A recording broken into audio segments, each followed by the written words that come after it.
Nakita kami kahapon ng kaibigan ko at meron siyang problema kasi daw nakalimutan ng kapamilya niya sa Pilipinas na bayaran yung electricity bill nila. Sabi ko sa kanya, huwag kang mag-alala kasi meron namang tindahan ni Bossing. Ito yung online shop para sa mga OFWs na katulad namin. Meron kasi silang promo ngayon. So kapag ka magbabayad ka ng mga utility bills ninyo, katulad na lang ng bill ninyo sa kuryente, bill ninyo sa tubig, pati na rin government contribution. Actually, marami pang iba.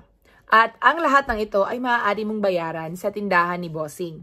Lalo na ngayon na meron silang sulit na special promo. Kapag kasi magbabayad ka ng mga utility bills na nabanggit ko kanina, meron silang 50% off sa transaction fee. Sulit na sulit, 'di ba? Pero hindi lang 'yon. Dahil kung bibili ka ng at least 300 pesos na gift voucher from Teenboo, galing sa mga paborito mong shops na katulad na lang ng SM, Jollibee, KFC, at marami pang iba, magkakaroon ng 100 pesos na smart load ang kapamilya mo sa Pilipinas. At hindi lang 'yon.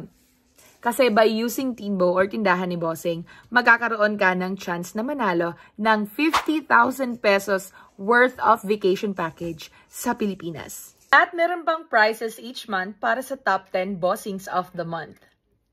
Kaya mag-register na sa Teenboo for free. I-check out nyo rin ang kanilang Facebook page at ang kanilang website for more details. At gamitin ang gamitin sa pagbabayad ng inyong Philippine bills at pagbili ng mga e-gifts para makaipon ka ng Bossing points.